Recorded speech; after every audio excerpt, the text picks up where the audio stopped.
তাহলে তো ভারত বাংলাদেশের বিরুদ্ধে একটা অঘোষিত যুদ্ধ চালিয়ে যাচ্ছে।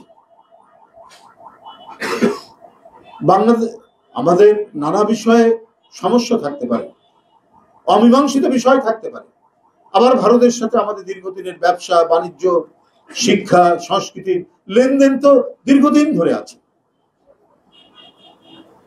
এই জায়গাটিকে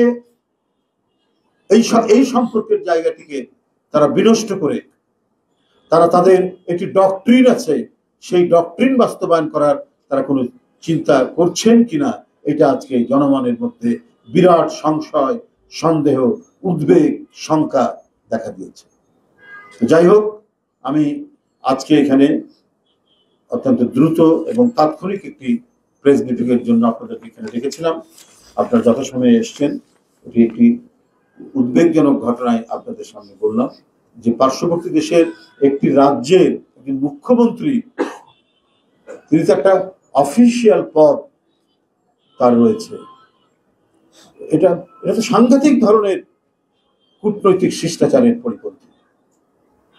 এটা ভয়ানক একটি বাংলাদেশ বিরোধী অবস্থান তিনি গ্রহণ করেছেন। আবারও আমি ব্যানার্জির এই বক্তব্যের তীব্র নিন্দা।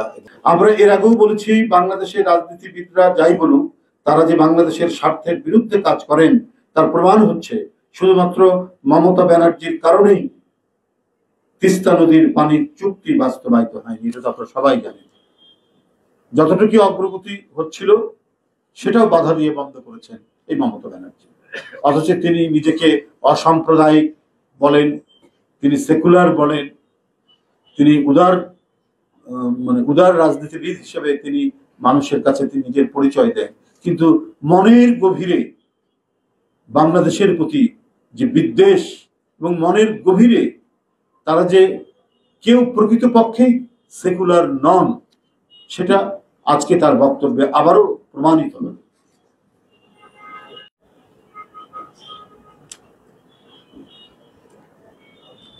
সুতরাং তিনি কি উদ্দেশ্যে জাতিসংঘ বাহিনীকে বাংলাদেশে প্রেরণ করার প্রস্তাব করেছেন, এটা আন্তর্জাতিক সম্প্রদায়ের কাছে খোলাসা করা উচিত। একটি অনির্বাচিত অগণতান্ত্রিক ফ্যাসিস্ট আওয়ামী লুটেরা রেজিমকে মদত দিয়ে বিনিময়ে ভারত একতরফাভাবে অনৈতিক স্বার্থ ও ফায়দা হাসিল করেছে। ছাত্র জনতা কর্তৃক জনস্বার্থ বিরোধী ভারতের সেই তাবেদার রেজিম উৎখাতের ফলে ভারতের অনৈতিক স্বার্থ হাসিলের ছেদ পড়ায় সেখানকার রাজনীতিবিদ ও নীতি নির্ধারকরা এখন বেসামাল হয়ে পড়েছেন। বাংলাদেশ 18 কোটি মানুষের দেশ। এই দেশ কিভাবে চলবে সেটি এদেশের জনগণ নির্ধারণ করবে। কোন দেশের গভীর চক্রান্তের নীল নকশা কখনোই বাস্তবায়িত হবে না এই বাংলাদেশের মৃত্তিকায়। সাংবাদিক বন্ধুরা, 81% সনাতন বা হিন্দু ধর্মাবলম্বীদের দেশ নেপালের সাথে ভারতের সম্পর্ক উষ্ণ যেমন নয়, তেমনি নেপালের জনগোষ্ঠীও ভারতের প্রতি বন্ধু ভাবাপন্ন নয়, বরং বৈরী ভাবাপন্ন। তাই বুঝতে হবে, বাংলাদেশ সনাতন ধর্মাবলম্বী নাগরিকদের প্রতি ভারতের অতি ভালোবাসা প্রকাশ ও এটিকে কেন্দ্র করে বাংলাদেশের প্রতি হম্বিতম্বির পেছনে ভারতের কোনো ধর্মীয় ভাবাবেগ, ভালোবাসা বা বন্ধন জড়িত নেই।